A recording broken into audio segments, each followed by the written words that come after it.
Mostly बाहर NRIs होते हैं, उनके हवन पाठ पूजा ही होती है कि हम यज्ञ ही करवाते हैं कि उनको छोटा सा उपाय बताते हैं कि 90% काम हम करेंगे, 10% काम आप करोगे।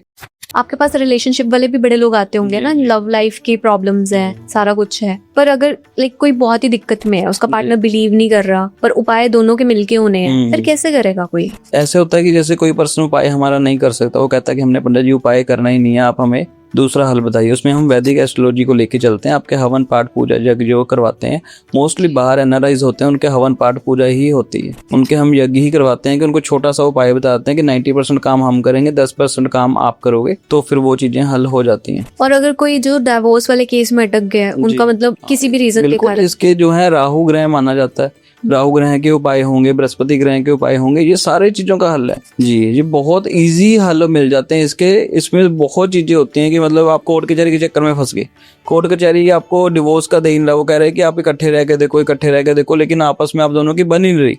कोर्ट कचहरी किसका मालिक है? राहु का। राहु का आपको डिवोर्स जो है कोर्ट कचहरी से दिलाएगा।